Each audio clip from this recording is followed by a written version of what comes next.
നമുക്ക് ഇന്നത്തെ ക്ലാസ്സിൽ വളരെ ഇമ്പോർട്ടൻ്റ് ആയിട്ടുള്ള കുറച്ച് ക്വസ്റ്റ്യൻസ് നോക്കാം. പ്രീവിയസ് ഇയർ ക്വസ്റ്റ്യൻസ് ആണ്. പ്രീവിയസ് ഇയർ ക്വസ്റ്റ്യൻസിനോടൊപ്പം കുറച്ച് മോഡൽ ക്വസ്റ്റ്യൻസും കൂടി ഞാൻ ഉൾപ്പെടുത്തിയിട്ടുണ്ട്. അപ്പോൾ നമുക്ക് സമയം കളയാതെ ക്ലാസ്സിലേക്ക് പോവാം. ആദ്യത്തെ ചോദ്യം തന്നെ നമുക്ക് വായിച്ചു നോക്കാം. താഴെ കൊടുത്തിരിക്കുന്ന പ്രസ്താവനകൾ കാണുക. ഈ പ്രസ്താവനകളിൽ 2 സ്റ്റേറ്റ്മെൻറ്റാണ് തന്നിട്ടുള്ളത്. ഈ 2 സ്റ്റേറ്റ്മെൻറ്റിൽ ശരിയായ സ്റ്റേറ്റ്മെൻറ്റ് ഏതാണെന്നാണ് ചോദ്യം. അപ്പോൾ നമുക്ക് താഴെ കൊടുത്തിരിക്കുന്ന പ്രസ്താവനകളൊന്ന് വായിച്ചു നോക്കിയാലോ. ഒന്നാമത്തെ സ്റ്റേറ്റ്മെൻറ്റിൽ എന്താ പറയുന്നത്? പ്രസ്താവന 1 പറയുന്നത് ഐക്യ കേരള പ്രസ്ഥാനത്തിൻ്റെ നേതൃസ്ഥാനത്തു നിന്നും രാജിവെച്ച നേതാവാണ് കെ കേളപ്പൻ. എന്താണ്? ഐക്യ കേരള പ്രസ്ഥാനത്തിൻ്റെ നേതൃസ്ഥാനത്തു നിന്നും രാജിവെച്ച നേതാവാണ് കെ കേളപ്പൻ എന്നതാണ് ആദ്യത്തെ സ്റ്റേറ്റ്മെൻറ്റ്. നമുക്ക് രണ്ടാമത്തെ സ്റ്റേറ്റ്മെൻറ്റും കൂടെ നോക്കിയിട്ട് വരാം. പ്രസ്താവന 2 തിരുക്കൊച്ചിയുടെ തലവനായോ രാജപ്രമുഖനായോ ഒരു രാജാവിനെ നിയമിച്ചത് കേരള സംസ്ഥാനത്തിൻ്റെ രൂപവൽക്കരണത്തിന് സഹായകമാകില്ല എന്നതായിരുന്നു അദ്ദേഹത്തിൻ്റെ നിലപാട്. ഇവിടെ 2 സ്റ്റേറ്റ്മെൻറ്റാണ്. ഇങ്ങനെയൊരു ക്വസ്റ്റ്യൻ നമ്മളോട് ചോദിച്ചാൽ ഇത്ര മാത്രമാണ് ശ്രദ്ധിക്കേണ്ടത്. ആദ്യം ഈ പ്രസ്താവനകളിൽ ശരിയായതേത്, അല്ലെങ്കിൽ ഈ പ്രസ്താവന തെറ്റാണോ ശരിയാണോ, ഇങ്ങനെയൊക്കെ ആയിരിക്കും ചോദ്യങ്ങൾ.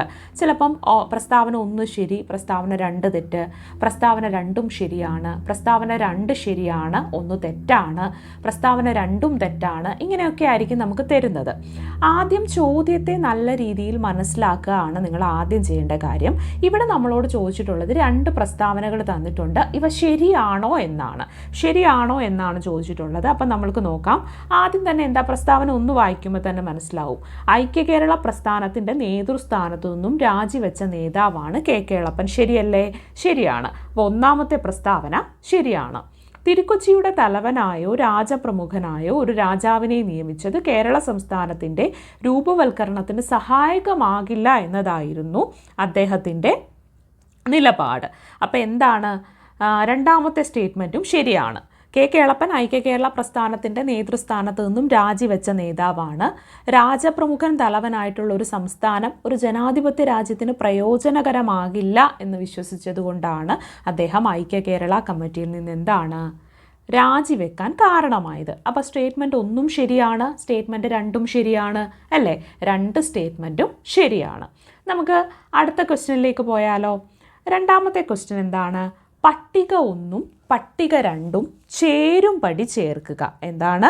പട്ടിക 1ഉം പട്ടിക 2ഉം ചേരും പടി ചേർക്കുക എന്നതാണ് രണ്ടാമത്തെ ക്വസ്റ്റ്യൻ. നമുക്ക് നോക്കാം. പട്ടിക 1 പറയുന്നത് കടയ്ക്കൽ സമരം, കുറിച്യർ കലാപം, കയ്യൂർ സമരം, പുന്നപ്ര വയലാർ സമരം. പട്ടിക 2 A Kollam, B Kasaragod, C Alappuzha, D Wayanad. ഇവിടെ എങ്ങനെയാണ് നമുക്കൊന്ന് നോക്കിയെടുത്താലോ ശരിയായിട്ടുള്ളത് ഏതാണ് എന്നുള്ള കാര്യം. ചേരുംപടി ഒന്ന് ചേർത്ത് നോക്കിയാലോ. ചേരുംപടി ചേർത്ത് നോക്കുമ്പോൾ ഇവിടെ കടയ്ക്കൽ സമരം എവിടെയാണ്? ഇതിലേത് ജില്ലയിലാണ് കടയ്ക്കൽ സമരം നടന്നത്? കടയ്ക്കൽ സമരം നടന്നത് ഏതാണ്? കൊല്ലം ജില്ലയിലാണല്ലേ. അപ്പോൾ 1ൻ്റെ ഓപ്ഷൻ ചേരുന്നത് എ ആണ് അല്ലേ. കുറിച്യർ കലാപം നടന്നത് ഏത് ജില്ലയിലാണ്? നിങ്ങൾക്ക് എല്ലാം അറിയാവുന്നൊരു കാര്യമാണ്. കുറിച്യർ കലാപം നടന്നത് ഏത് ജില്ലയിലാണ്? കുറിച്യർ കലാപം നടന്നത് വയനാട് ജില്ലയിലല്ലേ. അപ്പോൾ ഇതിൻ്റെ ഉത്തരം ഏതാണ്? 2ൻ്റെ ഉത്തരം ഡി അല്ലേ. അപ്പോൾ കുറിച്യർ കലാപം നടന്നത് വയനാട് ജില്ലയിലാണ്. കയ്യൂർ സമരം നടന്നത് ഏത് ജില്ലയിലാണ്? കയ്യൂർ സമരം നടന്നത് കാസർഗോഡ് ജില്ലയിലാണല്ലേ. കയ്യൂർ സമരം നടന്നത് കാസർഗോഡ് ജില്ലയിലാണ്. അപ്പം 3ൻ്റെ ഉത്തരം ഏതാണ്? 3ൻ്റെ ഉത്തരം ബി ആണ്. ഇനി അടുത്തതായിട്ട് പുന്നപ്ര വയലാർ സമരം നടന്നത് ഏത് ജില്ലയിലാണ്? പുന്നപ്ര വയലാർ സമരം എവിടെയായിരുന്നു? പുന്നപ്ര വയലാർ സമരം ആലപ്പുഴ ജില്ലയിലാണ്. അപ്പം 4ൻ്റെ ആൻസർ എന്താണ്? സി ആണ്. അതായത് നമ്മളൊന്നും കൂടി ഒന്ന് നോക്കുകയാണെങ്കിൽ കടയ്ക്കൽ സമരം നടന്നത് കൊല്ലം ജില്ലയിലാണ്. കുറിച്യ കലാപം നടന്നത് വയനാട്ടിലാണ്. കയ്യൂർ സമരം എവിടെയാണ് നടന്നത്? കയ്യൂർ സമരം കാസർഗോഡാണ്. പുന്നപ്ര വയലാർ സമരം ആലപ്പുഴയിലാണ്. ഇപ്പോൾ ക്ലിയർ ആയോ? അപ്പം കടയ്ക്കൽ സമരം ഏത് ജില്ലയിലാണ്? കടയ്ക്കൽ സമരം കൊല്ലം ജില്ലയിലാണ്. കുറിച്യ കലാപം വയനാടാണ്. കയ്യൂർ സമരം കാസർഗോഡ് ജില്ലയിലാണ്. പുന്നപ്ര വയലാർ സമരം ആലപ്പുഴ ജില്ലയിലാണ്. ആ ചോദ്യവും ക്ലിയർ ആയല്ലോ. എങ്ങനെയാണ് ചേരുംപടി ചേർക്കുക എന്ന് ചോദിച്ചിട്ടുള്ളതിൽ നമുക്ക് ചിലപ്പോൾ എലിമിനേഷൻ ടെക്നിക്കൊക്കെ യൂസ് ചെയ്യാനായിട്ട് പറ്റും. ചിലപ്പോൾ ചില ക്വസ്റ്റ്യൻസിൽ അത് സാധിക്കാതെ വരാറുണ്ട്. അപ്പോൾ മിക്കവാറും ഇങ്ങനത്തെ ഒരു ചോദ്യമൊക്കെ വന്നാൽ നമുക്ക് എലിമിനേഷൻ ടെക്നിക്ക് ഉപയോഗിക്കാൻ പറ്റും. നമുക്കിപ്പം പുന്നപ്ര വയലാർ സമരം ആലപ്പുഴ ജില്ലയിലാണെന്ന് നമുക്ക് ഉറപ്പുള്ള കാര്യമാണ്. കയ്യൂർ സമരം എവിടെയാണ്? കയ്യൂർ കാസർഗോഡാണെന്നറിയാം.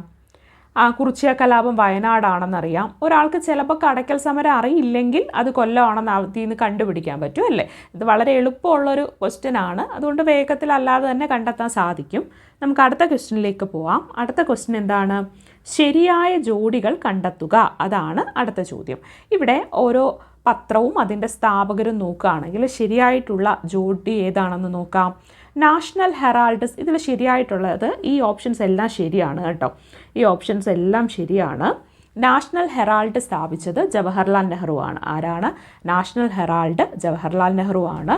പ്രബുദ്ധ ഭാരത് സ്വാമി വിവേകാനന്ദൻ്റെതാണ്. പ്രബുദ്ധ ഭാരത് സ്വാമി വിവേകാനന്ദനാണ്.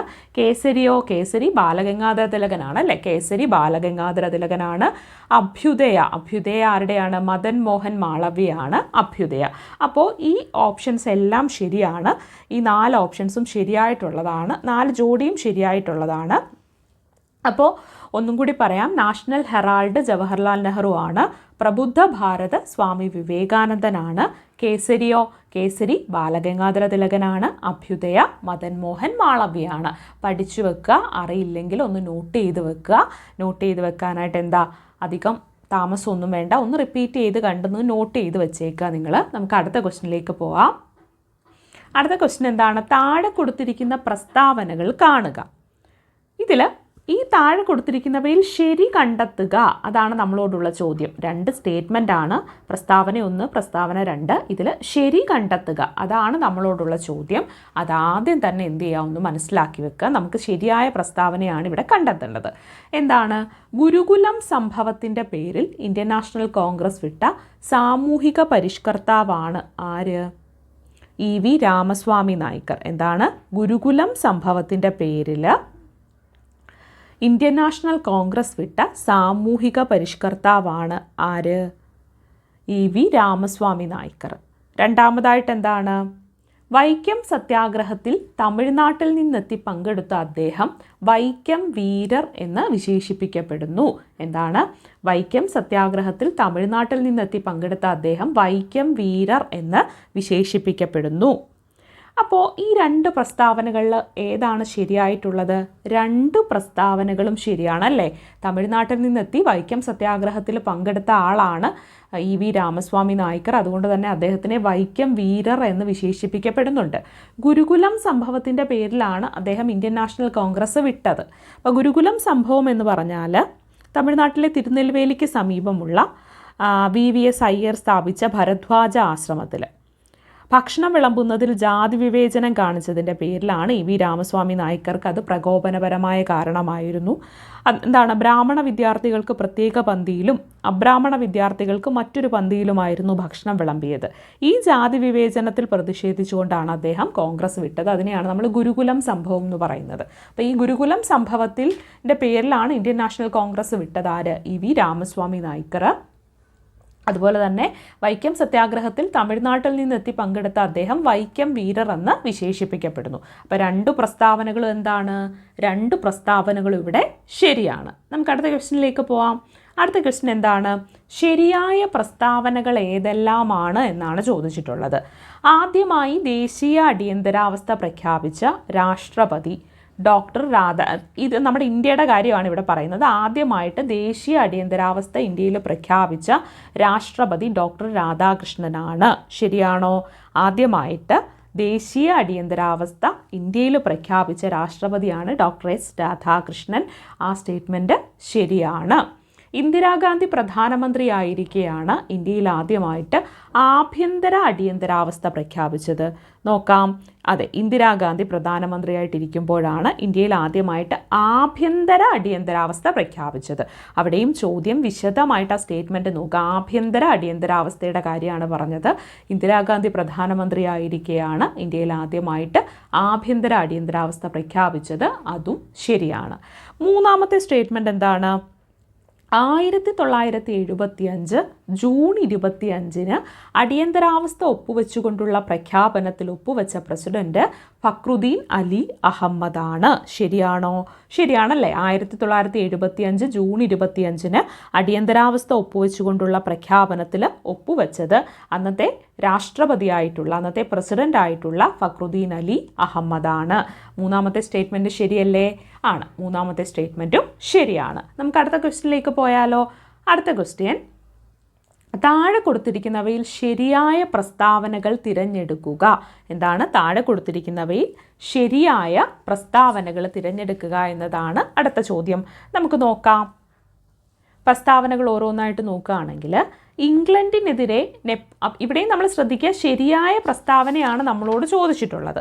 അപ്പോൾ ആദ്യത്തെ പ്രസ്താവന, ഇംഗ്ലണ്ടിനെതിരെ നെപ്പോളിയൻ നടപ്പിലാക്കിയ സാമ്പത്തിക ഉപരോധം കോണ്ടിനെൻ്റൽ വ്യവസ്ഥ എന്ന പേരിൽ അറിയപ്പെടുന്നു. എന്താണ്?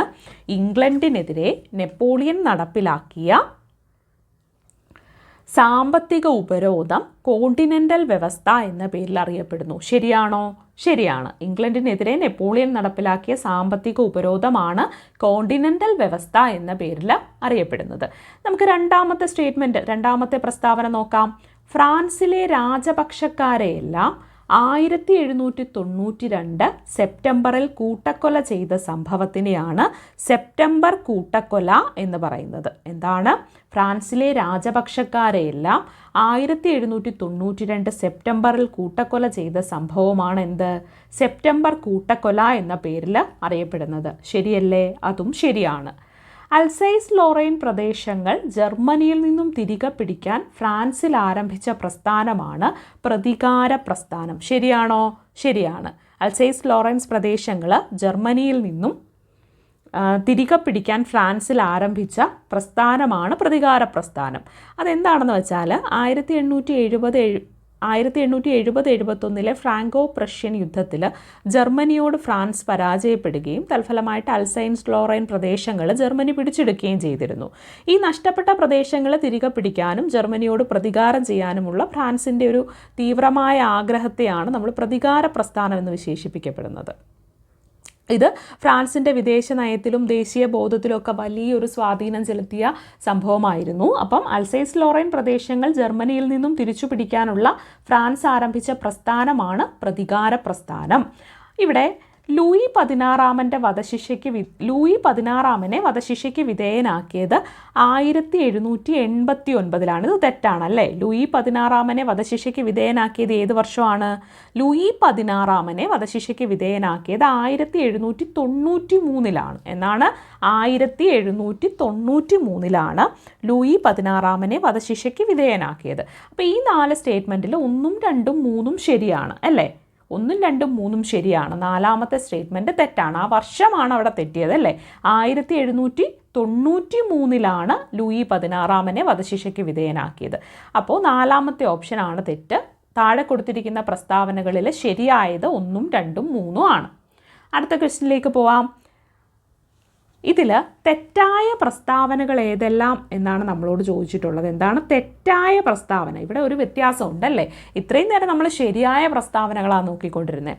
ഇപ്പം നമ്മളോട് തെറ്റായ പ്രസ്താവനയാണ് ചോദിച്ചിട്ടുള്ളത്. നോക്കാം, തെറ്റായ പ്രസ്താവന ഏതൊക്കെയാണെന്ന് നമുക്ക് നോക്കാം. ഫ്രഞ്ച് വിപ്ലവത്തിൻ്റെ ഭാഗമായി ഫ്രാൻസിൽ പൊതുസുരക്ഷാ കമ്മിറ്റിയുടെ തലവനായിട്ട് നിയമിതനായത് റോബസ്ഫിയർ ആയിരുന്നു. എന്താണ് ആദ്യത്തെ സ്റ്റേറ്റ്മെൻറ്റ്? ഫ്രഞ്ച് വിപ്ലവത്തിൻ്റെ ഭാഗമായിട്ട്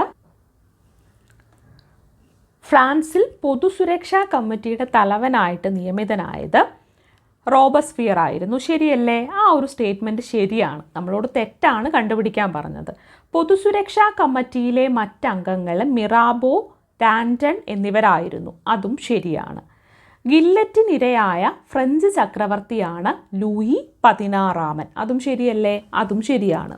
ഫ്രാൻസ് തുമ്മിയാൽ യൂറോപ്പിനാകെ ജലദോഷം പിടിക്കും എന്ന് പറഞ്ഞത് നെപ്പോളിയനാണോ അങ്ങനെ പറഞ്ഞത്? അല്ല. അപ്പോൾ ആ ഒരു സ്റ്റേറ്റ്മെൻ്റ് ആണ് തെറ്റ്. അപ്പോൾ ഓപ്ഷൻസ് തിരഞ്ഞെടുക്കുമ്പോൾ ഇവിടെ ഏതാ? ഇവിടെ 4 മാത്രമാണ് തെറ്റ്. അപ്പോൾ ഓപ്ഷൻ ഡി അല്ലേ ഇവിടെ നമ്മൾ ചൂസ് ചെയ്യേണ്ടത്? ഓപ്ഷൻ ഡി ആണ്. നമ്മളോട് തെറ്റായ പ്രസ്താവന ഏതാണെന്നാണ് ചോദിച്ചിട്ടുള്ളത്. 1, 2, 3 എന്താണ്? ശരിയാണ്. അപ്പോൾ 1, 2, 3 ശരിയാണ്, 4 തെറ്റായിട്ടുള്ള ഉത്തരം. അപ്പം അത് ഓപ്ഷൻസിൽ വരുമ്പോൾ ഏതാണ്? ഡി ആണ് ഇവിടെ നമ്മൾ ചൂസ് ചെയ്യേണ്ടി വരുന്നത്. ഫ്രാൻസ് തുമ്മിയാൽ യൂറോപ്പിനാകെ ജലദോഷം പിടിക്കും എന്ന് പറഞ്ഞത് ആരാണപ്പോൾ? അത് മെറ്റേണിക്കാണ് പറഞ്ഞത്. എന്ത്? ഫ്രാൻസ് തുമ്മിയാൽ യൂറോപ്പിനാകെ ജലദോഷം പിടിക്കും എന്ന് പറഞ്ഞത്. നമുക്ക് അടുത്ത ക്വസ്റ്റ്യൻ നോക്കാം. അടുത്ത ക്വസ്റ്റ്യൻ എന്താണ്? ചേരുംപടി ചേർക്കുകയാണ് അടുത്ത ക്വസ്റ്റ്യനിലും പറയുന്നത്. നോക്കിയാലോ. ബീഹാറിലെ വാൽമീകി ദേശീയോദ്യാനത്തിലൂടെ ഒഴുകുന്ന നദി ഏതാണ്? മധ്യപ്രദേശിലെ പന്ന ദേശീയോദ്യാനത്തിലൂടെ ഒഴുകുന്ന നദി ഏതാണ്? കോർബറ്റ് ദേശീയോദ്യാനത്തിലൂടെ ഒഴുകുന്ന നദി ഏതാണ്? കൻഹ ദേശീയോദ്യാനത്തിന് സമീപം ഒഴുകുന്ന നദി ഏതാണ്? ഇതാണ് നമ്മളോട് ചോദിച്ചിട്ടുള്ള ചോദ്യം. ഇതിൻ്റെ ഓപ്ഷൻസ് ഉണ്ട്. എന്താണ്? എ ബഞ്ചാർ, രാംഗംഗ, കെൻ, ഗന്ധക്. ഇതാണ് നമ്മളോട് ഓപ്ഷൻസ് ആയിട്ട് തന്നിട്ടുള്ളത്. നമുക്ക് ഈ ഓപ്ഷൻസ് ഒന്ന് നോക്കിയിട്ട് ഈ ഒരു ക്വസ്റ്റ്യനും അതിൻ്റെ ആൻസറും ഒന്ന് വേഗം പഠിച്ചു വെച്ചാലോ. കാരണം ഇത് നമുക്ക് പിന്നീട് ഇനിയുമുള്ള പരീക്ഷകളിലൊക്കെ ഉപയോഗപ്പെടുന്ന തരത്തിലുള്ള ഒരു ക്വസ്റ്റ്യൻ ആണല്ലേ. പ്രത്യേകിച്ച് ജോഗ്രഫി കുറച്ച് ടഫായിട്ടുള്ള കുട്ടികൾ ഇത് വേഗം തന്നെ പഠിച്ചു വെക്കുക, ഇപ്പം തന്നെ പഠിച്ചു വെക്കാനായിട്ട് നോക്കുക. ഇത്രയും ക്വസ്റ്റ്യൻസ് ഇത്രയും കാര്യങ്ങൾ ഈ ഒരു ഇപ്പം ബീഹാറിലെ വാൽമീകി ദേശീയോദ്യാനത്തിലൂടെ ഒഴുകുന്ന നദി ഏതാണെന്നുള്ളത് ഇപ്പം തന്നെ അങ്ങ് പഠിച്ചു വെക്കാനായിട്ട് ശ്രമിക്കുക. അപ്പം നോക്കാം നമുക്ക്. ഇവിടെ ബീഹാറിലെ വാൽമീകി ദേശീയോദ്യാനത്തിലൂടെ ഒഴുകുന്ന നദി ഏതാണ്? അത് ഗന്ധക് ആണ് അല്ലേ. ഗന്ധക് നദിയാണ് ബീഹാറിലെ വാൽമീകി ദേശീയോദ്യാനത്തിലൂടെ ഒഴുകുന്ന നദി എന്ന് പറയുന്നത് ഗന്ധക് ആണ്. മധ്യപ്രദേശിലെ പന്ന ദേശീയോദ്യാനത്തിലൂടെ ഒഴുകുന്ന നദിയോ? അത് കെന്നാണ്. കെന്നാണ് മധ്യപ്രദേശിലെ പന്ന ദേശീയോദ്യാനത്തിലൂടെ ഒഴുകുന്ന നദി കെന്നാണ്.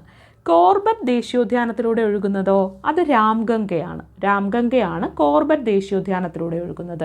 കൻഹ ദേശീയോദ്യാനത്തിന് സമീപം ഒഴുകുന്ന നദി ഏതാണ്? അത് ബഞ്ചാറാണ് കേട്ടോ. ബഞ്ചാറാണ് കൻഹ ദേശീയോദ്യാനത്തിന് സമീപം ഒഴുകുന്ന നദി. ബഞ്ചാറാണ്. അപ്പോൾ നമുക്ക് വേഗം ഉത്തരത്തിലേക്ക് എത്താൻ പറ്റിയല്ലേ. അങ്ങനെയാണെങ്കിൽ ഇവിടെ ഓപ്ഷൻസ് ഏതൊക്കെയാണെന്ന് നോക്കാം.